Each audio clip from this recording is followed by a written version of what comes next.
Bonjour à tous et bienvenue pour une nouvelle vidéo. Aujourd'hui, on va parler de l'empereur des Français, Napoléon Ier. Son histoire commence le 5 août 1769, où il naît à Ajaccio alors que la Corse vient d'être annexée au royaume de France. Donc Napoléon, il va avoir une éducation tout à fait classique pour l'époque. Il va étudier à l'école militaire de Brienne, en Champagne, puis parmi les meilleurs de sa classe, il va aller à l'académie militaire de Paris, où il va se spécialiser notamment dans l'artillerie. À cette époque déjà, Napoléon rêve de grandeur et il n'attend qu'une autre occasion pour faire ses preuves. Pour bien comprendre la vie de Napoléon, il faut d'abord rapidement rappeler le contexte politique dans lequel il va évoluer. En effet, vers la fin du XVIIIe siècle, la révolution gronde. Au début, les autres monarchies européennes, elles sont plutôt passives face à ça.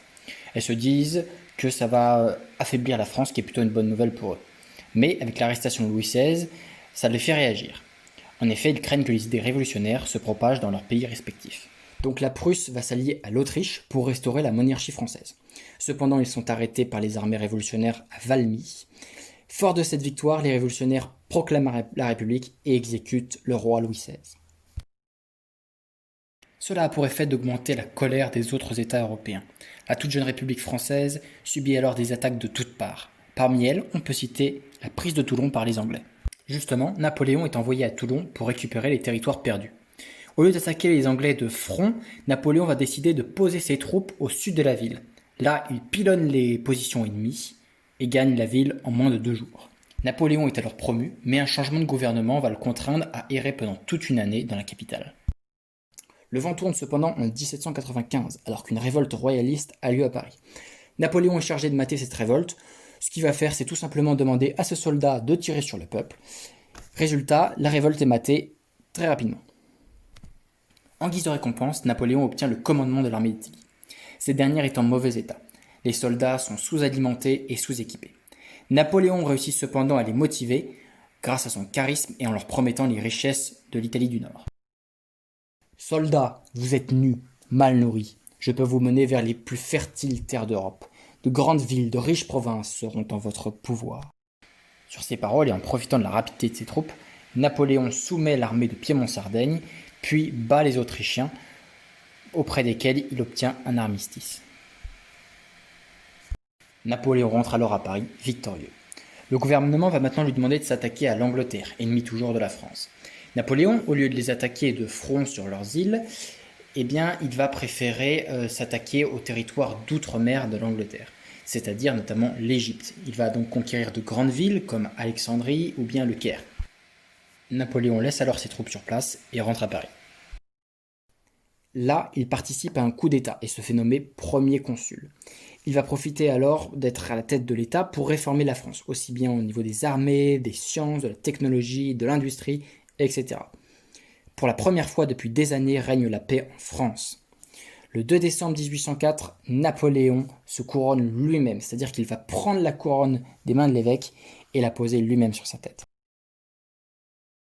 Bien sûr, la paix ne durera pas. Une nouvelle coalition se forma, composée de l'Angleterre qui finance en grande partie la guerre, de l'Autriche et de la Russie.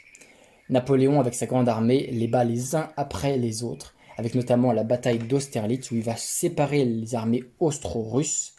Il va pousser une grande partie sur des étangs gelés et il va ordonner à son artillerie de briser la glace à coups de canon. Après avoir soumis les Prusses, Napoléon s'attaque donc à la Russie. C'est une bataille qui va être très longue avec énormément de combats. Et le résultat est assez mitigé. Napoléon ressent plutôt vainqueur tout de même, mais il a perdu beaucoup de troupes. Ils font donc le traité de Tilsit, qui est un traité de paix entre la France et la Russie. Tout semble sourire à Napoléon. Cependant, l'Espagne et le Portugal, qu'il avait battus, restent un problème.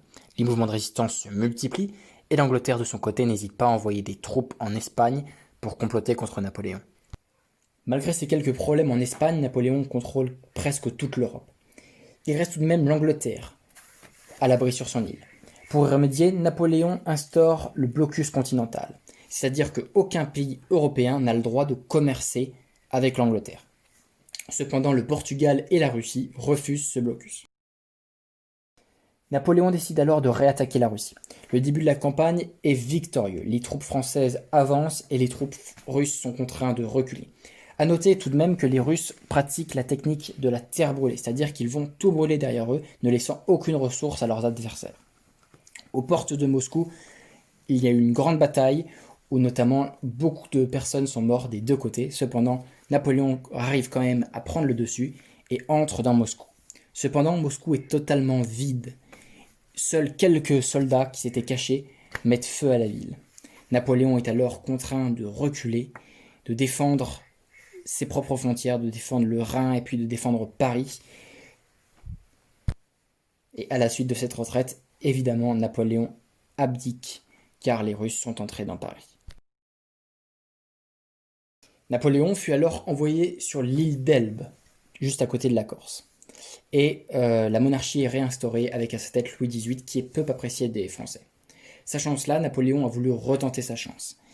Il débarque à Marseille, puis va à Paris. Sous l'acclamation des foules, il reprend le pouvoir et il annonce la paix. Cependant, tous les autres pays européens ne veulent plus de l'empereur.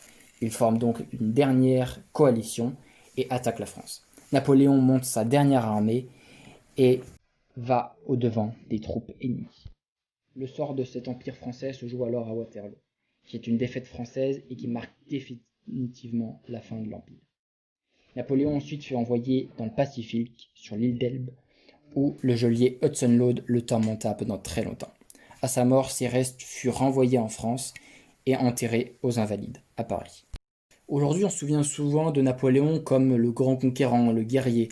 Les Anglais l'ont même diabolisé à tel point qu'on retrouve notamment, quand on cherche sur Google, la photo d'Adolf Hitler, ce qui est quand même assez choquant, je trouve.